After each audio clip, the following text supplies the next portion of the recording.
Autolite and its 96,000 dealers present Suspense.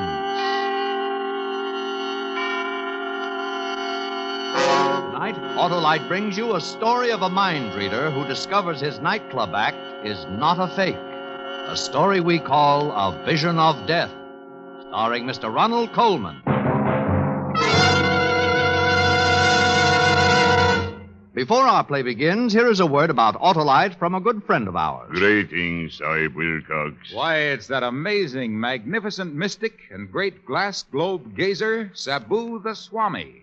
What's on my mind? You think of your best friend. Everybody's best friend. The Autolite Stay Full, the battery that needs water only 3 times a year in normal car use. Now the glass shows a glass even more powerful than mine. Well, that's the fiberglass retaining mat protecting every positive plate in the Autolite Stay Full battery.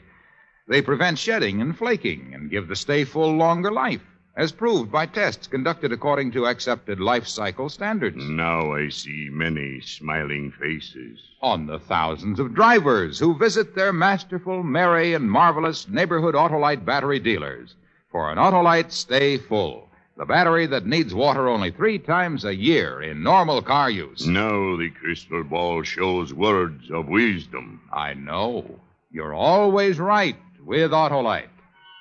And now, with A Vision of Death and the performance of Mr. RONALD COLMAN, Autolite hopes once again to keep you in suspense.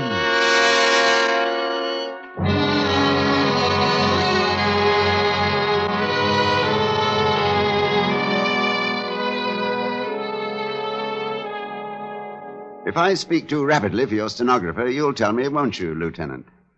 No offense, but he impresses me as someone who has to sit on the floor to put his shoes on. And don't hesitate to stop me if I seem to wander away from the point.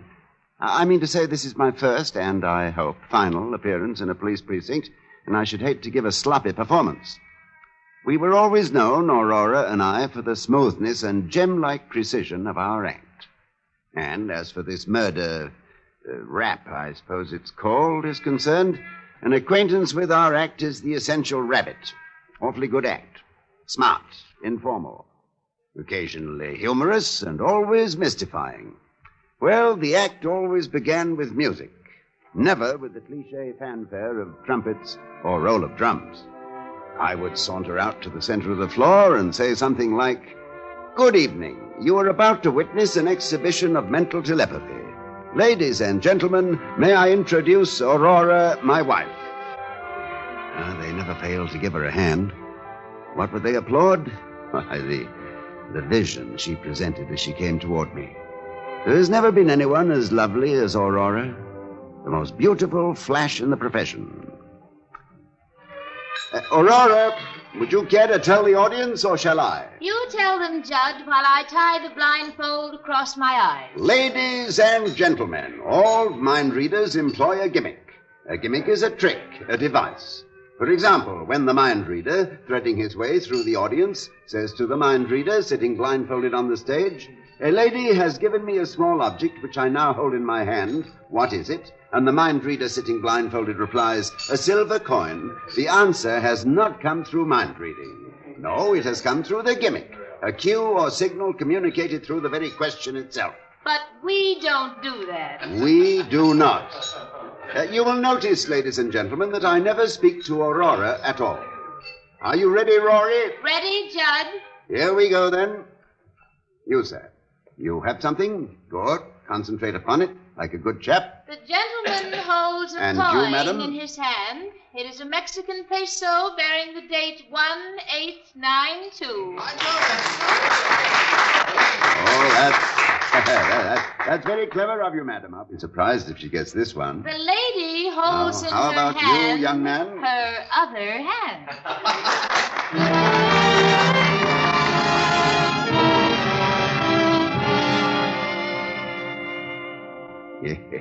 A sucker once born remains a sucker till death. The audience never realized, never in all the years we worked, that although I was not speaking to Arora directly, my chatter nevertheless was loaded with signals and cues for her guidance. By revealing the gimmick, we concealed the gimmick, and that, Lieutenant, is the ne plus ultra of gimmicks. Yes, it was as crude as that. but it enabled us to work 50 weeks a year here and abroad at an average of over 1,000 a week. Of course, I always gave some credit for our success to our agent, Harry Arnold, although Rory was inclined to give him no credit at all. Good news, Judd. I've managed to book the act into the College Inn in Chicago with a 4-week guarantee. Not bad, huh? Get him. He managed to book the act. Yeah. I suppose they never heard of us in Chicago? I suppose we weren't held over there 6 weeks when we played the Sanssouci in 1948? You think it's easy to get a 4-week guarantee these days? Money is short. Money is tight. I've never yet heard you say money is long, money is loose. You have to sweat for your 10%, don't you? Yes, you do. In a pig's ear, you do. Agents. They're all like... Oh, there's gratitude for you. There's the milk of human memory. What were you when I first saw you? Nothing. Not this much. Playing 10 a day under canvas in Menasha, Wisconsin, and paid off in bottle tops. I worked, I schemed, I sweated. Listen to him. You'd think he had to get out there on the floor every night. You'd think he was the one spent 11 months, 12 hours a day memorizing the code. You'd think it was his name in lights. Agents. All they know is how to live off a dead whale. Scum of the earth. Look, I'm not going to take that from you, you hear me? You'll take it, baby, along with the 10%. You'll take it and you'll chew it and you'll swallow it and you'll keep it down, too. How do you like that? I'm warning you, kid. Don't push me too far. Now, Don't push me to... children, on your way, Harry, and don't let it get you down. I think a 4-week guarantee is pretty good. Oh, thanks, Judd. If it wasn't for you, Judd, I'd... Oh, why go into it? I'm going for a walk.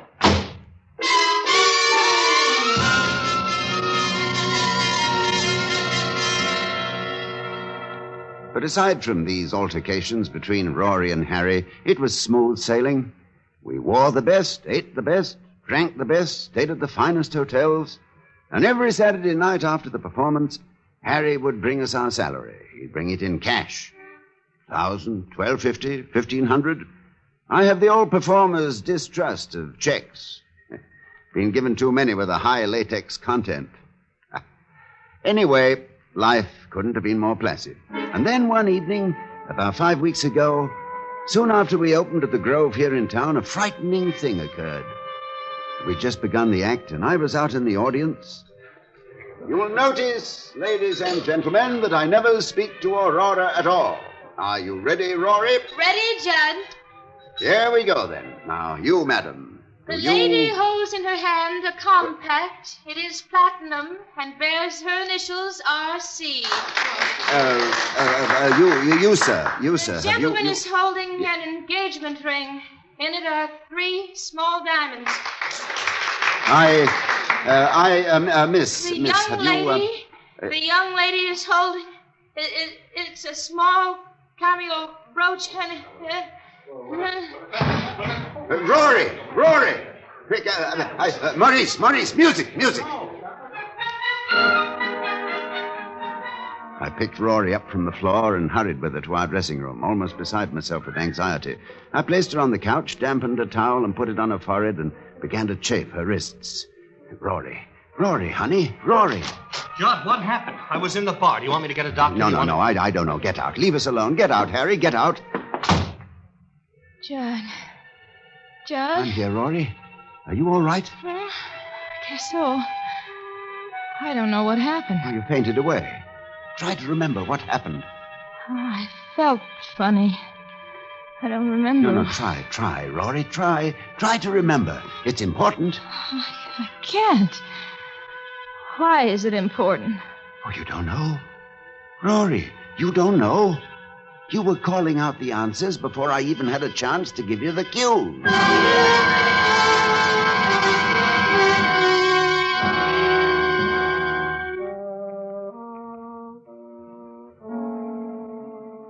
Do you believe in telepathy, Lieutenant?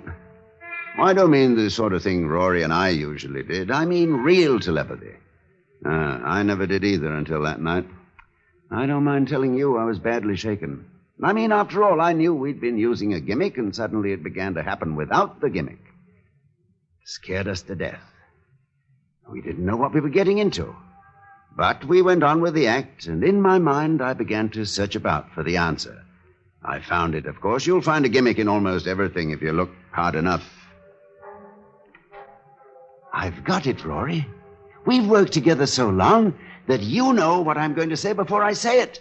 From my inflection, my pauses, even my movements. You see? Judd, that has to be it. Oh, this is marvelous. When Harry gets back, I'll tell him about it. And if I last until tomorrow, he can ask the management for more dough. Yeah, as soon as he gets back. Next Thursday. Tonight. How much more should we ask for? Well, Tonight? What made you say tonight? I don't know, Judd. Oh, you were there when he told me he'd be in Palm Springs till Thursday. What made you say tonight? I don't know. What difference does it make? Stop picking on me. So I made a mistake. So what? Well, I don't see how you could make such a mistake, that's all. Judd, leave me alone. I've been worried half crazy about really being able to read your mind. I've been under a strain. So Harry's coming back Thursday and not tonight. All right. You satisfied? He'll be here Thursday and not tonight. You Judson Stone, mister? This dressing room, eh? What is it? A telegram. Sign here? Oh, sign for it, will you, Rory? There you are, kid. I'm sorry I blew up in your face, Judd. Judd, what's the matter? It's from Harry. He's coming in tonight.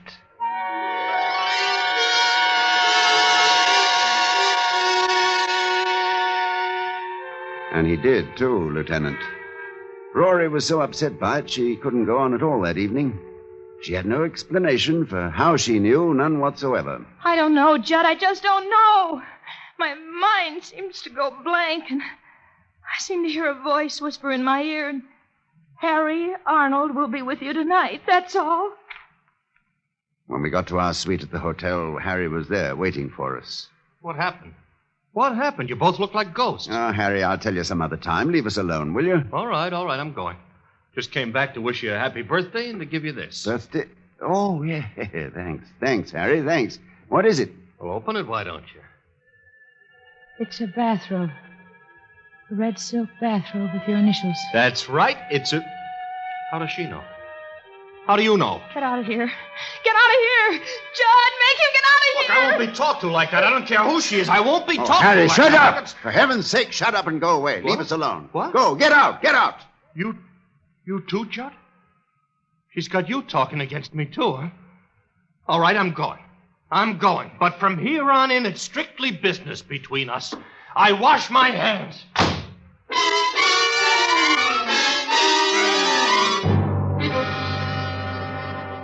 He kept his word, Lieutenant. From that time on, he kept himself to himself. And I was prepared to let it go at that, much as I liked Harry, until the night I was awakened by Rory, moaning in her sleep. No, please. No, Rory, wake up. You're having a bad dream. Rory. No. What? Judd? Shh. Judd. It's all right. I'm here. Oh, Judd. What, Rory? The voice. Whispering again? Yes. Oh, Judd. What? He's going to kill me. Harry Arnold is going to kill me. And that, Lieutenant, was the beginning of the end of that.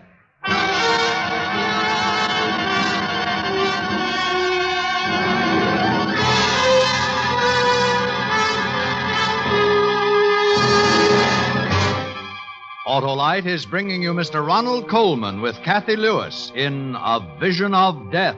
Tonight's production in radio's outstanding theater of thrills, Suspense.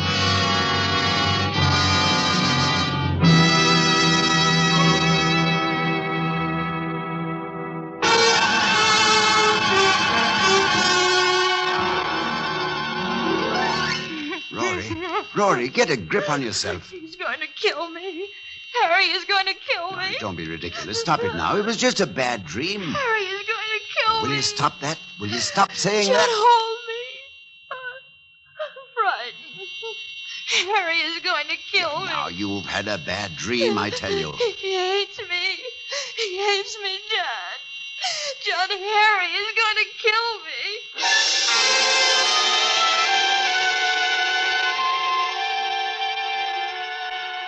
I'm a rational man, Lieutenant. I've always felt, for example, that when Hamlet says there are stranger things in heaven and earth than are dreamt of in your philosophy, Horatio ought to reply, tell that to Sweeney. I knew there was no such thing as mental telepathy. I knew it as well as I know I'm sitting here talking to you. Up here in my head, I knew it. And yet, the next afternoon, I found myself entering a gun shop and purchasing a revolver and a box of bullets, determined that before Harry Arnold could so much as injure one hair of Rory's head, I would kill him. I should have gone directly to the police first. You're using hindsight, Lieutenant. I had all that out with Rory. Please, Judd, please. Go to the police and tell them about this. Let them handle it. Well, tell them what? That by reading his mind, we've learned Harry intends to murder you? They'll believe us. They've got to believe us. Oh, no, they're reasoning like a child. They'll decide that it's either a publicity stunt or else that we're both lunatics. Well, if I tell them about the telegram and the birthday presents... Rory, we have no proof. But we have to do something. What? Tell me what? You know he intends to kill you. I know he intends to kill you, but what can we do? I can't simply put a bullet in his heart next time I see him. How could I explain it? My wife had a premonition that he was going to murder her. Huh? Do you know when he's going to do it? Or how he's going to do it? No. He hasn't decided yet. Isn't there anything we can do? Nothing. Except wait.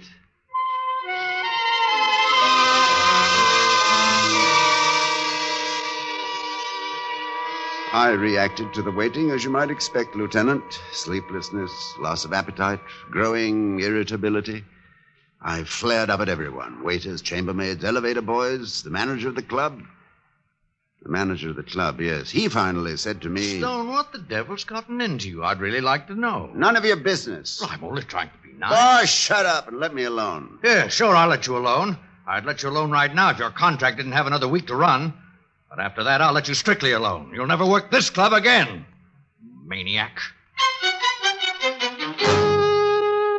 I began to drink quite heavily, quite noticeably. I was going crazy just from the waiting. And then the waiting came to an end. It was around 3 a.m. I was sitting up in bed, in the dark, smoking, when Rory opened her eyes and said... Judd? Yes? The voice. Yes? He's going to kill me. Here. Right here, in this room. Rory. Saturday. This Saturday at midnight. Judd. Rory, sweetheart. He's going to shoot me. He has a gun. And he's going to shoot me. He's going to get you downstairs in the manager's office at the club. And while you're there, he's going to come up here. Rory, listen to me. I want you to listen to me. You're mistaken, do you understand? You've been having another bad dream, and that's all there is to it. No, Judd, I swear it. He just thought of it. Just this minute. He's standing at a bar, standing there all by himself, drinking. And he just this minute decided. You're making it up. Judd, no. It's the bar over at the Tuscany Hotel. I see it so clear. Oh, you're wrong. I'll prove you're wrong. Dad? Give me the bar at the Tuscany, will you? Over on Sunset. One moment, please. Now, you'll see, Rory, he's not there at all. You'll see, it's just a dream. Just a bad dream. Tuscany Cocktail Lounge. Hello, is Harry Arnold there at the bar? Harry Arnold? No, I'm sorry, he's not. He's not, huh? You sure of that? Oh, sure, I'm sure. He was here all evening. Left about a minute ago. I said goodnight to him myself. You want me to call? It wasn't a dream.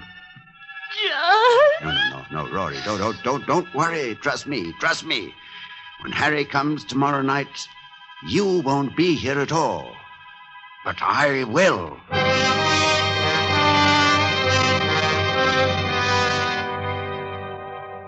Look, Lieutenant, my hands, see? Just the memory of how I felt at that moment when my hands begin to tremble again. Amazing, isn't it? Well, that was last Thursday night, or rather Friday morning, and towards daybreak, Rory sobbed herself to sleep. But I was restless. I got dressed and went downstairs and got into my car. A long drive has always relaxed me, but when I got behind the wheel, I don't know what it was, possibly the fresh air, But all at once I felt as though I couldn't keep my eyes open for another moment. I simply had to have sleep. So I crawled into the back seat, curled myself up in one corner, pulled the rug over me, and went out like a light. Hello, Satin Skin. Hello, Harry.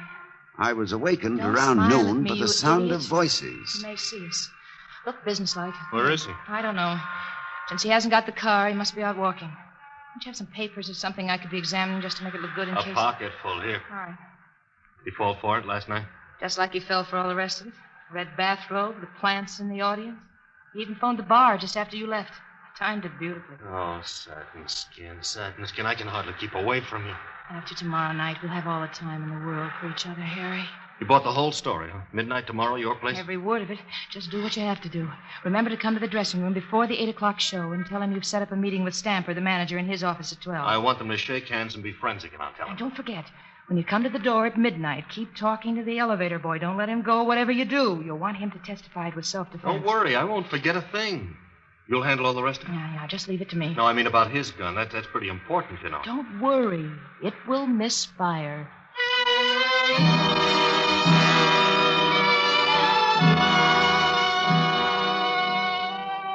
It'd be difficult for me to tell you what I felt as they walked away, Lieutenant. One part of me felt the way a man ought to feel, I suppose, when he learns that the woman he loves is not only unfaithful, but plotting his death as well. But another part of me felt only relief. Relief at learning there was a gimmick in this, too. Yeah, they've been fairly clever for amateurs. Harry had a good excuse for carrying a gun to protect the cash he brought me each Saturday. My own behavior in recent weeks would lend weight to what he would probably offer in his defense, that I must have been crazy. But for no reason at all, I'd pointed a revolver at him and threatened his life, that he had to shoot in self-defense. The presence of the elevator boy, that could mean only that Harry would shoot just as soon as I opened the door. I'd be found dead with a revolver in my hand and a heartbroken agent at my side. Tableau. Then I found myself hoping, as I never hoped before, that they'd come to their senses before Saturday, that they'd realize what a vicious, inhuman thing it was they were planning. But just before the 8 o'clock show that night, there was a knock at the door of our dressing room. Come in. Judd, I've been talking to Stamper, the manager. He's sorry there's bad blood between you, wants to square it. I told him you'd be in his office at 12 to talk things over. All right with you? Yeah, We don't want it so that we never work here again, do we? I mean, there's no reason we should. no reason at all. Button my dress, Judd. See you later, Judd. Yeah, later. Oh, we did the show and then went up to our suite. I helped Rory pack a small overnight bag. I loaded the revolver, and then there was nothing to do but wait. The minutes passed. 9 o'clock, 10, 10:30, and I waited. Judd, Yes?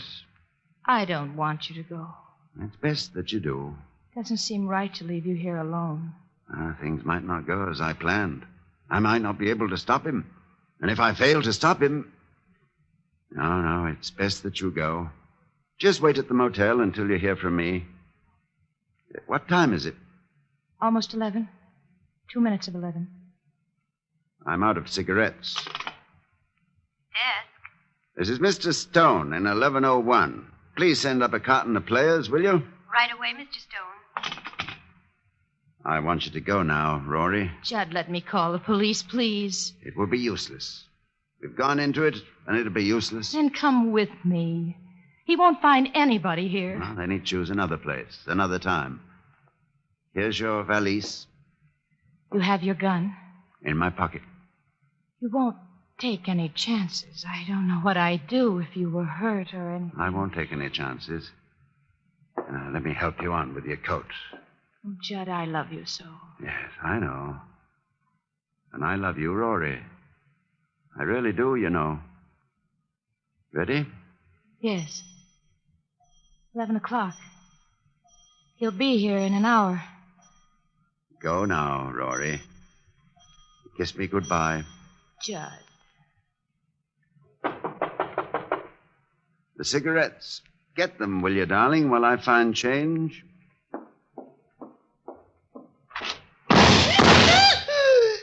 Harry. Rory. Rory. Rory!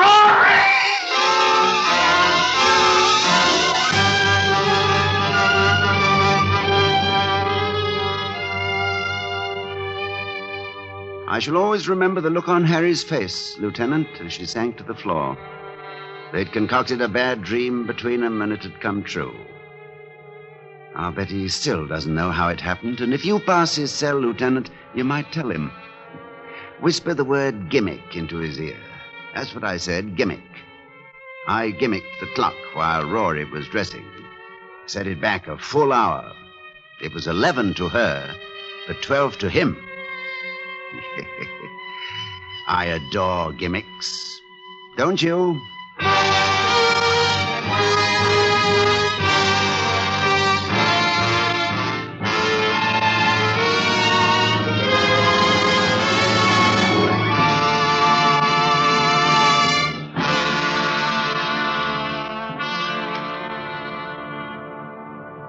Suspense. Presented by Autolite. Tonight's star, Mr. Ronald Coleman. My occult powers do reveal that every driver's automobile has a life both long and bright when it has parts by Autolite. Well, that's fortune-telling there's no doubt about, Swami. You know, Autolite makes over 400 fine products for cars, trucks, planes, and boats in 28 plants from coast to coast. These include complete ignition systems used as original factory equipment on many leading makes of our finest cars. Generators, coils, distributors, electric windshield wipers, voltage regulators, wire and cable, starting motors, and many more. They're all engineered to fit together perfectly, work together perfectly, because they're all part of the Autolite team. So, friends, don't accept electrical parts supposed to be as good. Ask for and insist on Autolite original factory parts at your neighborhood service station, car dealer, garage, or repair shop. Remember, you're always right with Autolite. Next week on Suspense, our star will be Mr. Van Johnson in Strange for a Killer. And in weeks to come, you will hear such famous stars as Miss Joan Crawford, Mr. Jack Carson, and Mr. Jack Benny, all on Suspense. Suspense is produced and directed by Elliott Lewis, with music composed by Lucien Morawek and conducted by Lud Gluskin.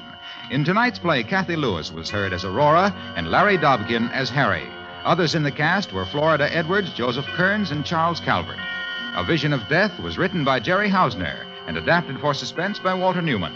Ronald Coleman may be heard each week on his own radio program, The Halls of Ivy. And remember, next week on Suspense, Mr. Van Johnson, as a man who suspects a murderer is holding as hostages his wife and child. A story we call Strange for a Killer. You can buy world-famous Autolite stateful batteries, Autolite resistor-type spark plugs, or standard-type spark plugs, Autolite electrical parts at your neighborhood Autolite dealers. Switch to Autolite. Good night. This is CBS, the Columbia Broadcasting System.